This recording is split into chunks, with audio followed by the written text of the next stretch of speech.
Bonjour, morning brief du 16 avril 2017 avec un marché qui a finalement terminé dans le vert pour la bourse de Casa.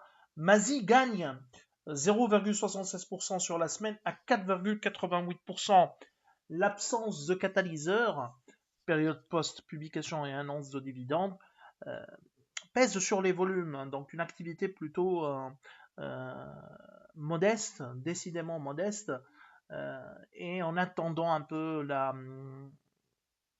reprise des annonces des résultats pour les bancaires de ce premier trimestre pour voir un peu, pour observer un retour de la volatilité et donc des volumes. Alors, côté performance sur la semaine, Takamoro affiche une hausse de 3,64%, BMCE 3,18% et Aluminium du Maroc 2,93%.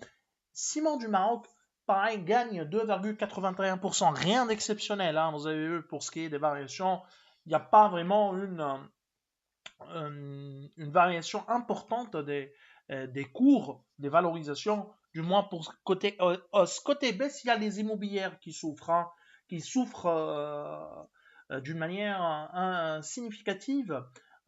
Adi accuse une perte de 15,5%. Depuis le début de l'année, une perte de presque 28%.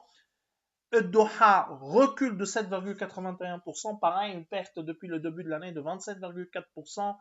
RDS affiche un recul de 3,15%. Sur l'année, elle est proche à une perte de 20%, c'est-à-dire inférieure. Elle sous-performe, entre guillemets, les deux autres immobilières. Alors, autre baisse, mais qui n'est pas importante, HPS, hormis l'immobilière, les immobilières où la déception, aussi bien en termes de résultats qu'en termes de dividendes, notamment pour Adi et Dora, parce que RDS quand même a annoncé un dividende important, supérieur aux attentes, pèse sur le moral des investisseurs et surtout le secteur qui n'arrive pas vraiment à afficher sa reprise, à afficher une véritable reprise. D'ailleurs, la consommation de ciment, les chiffres récemment annoncés confirment que 2018 ne sera pas une année de reprise et que probablement un peu comme en ligne avec les attentes de tous les opérateurs, la reprise est attendue pour 2019. Alors, côté actualité, il y a Total Maroc qui a démenti à travers un communiqué démenti donc son intérêt pour la reprise des capacités de stockage de Samir. Ça, c'est donc un démenti de la part des dirigeants de Total Maroc. En fait, on a commencé bien évidemment à actualiser nos modèles. Pour le moment, l'impact sur les 3 mois, c'est-à-dire par rapport aux prévisions de ces 3 mois, est presque nul, légèrement en baisse, mais les résultats ont été globalement en ligne avec nos attentes. D'ailleurs, c'est pour cette raison que on pense qu'il y a peu de volatilité côté sur le marché, puisqu'il n'y a pas eu vraiment il n'y a pas eu une réelle surprise, earnings surprise, ce que les Américains appellent earnings surprise, euh, pour les publications 2017.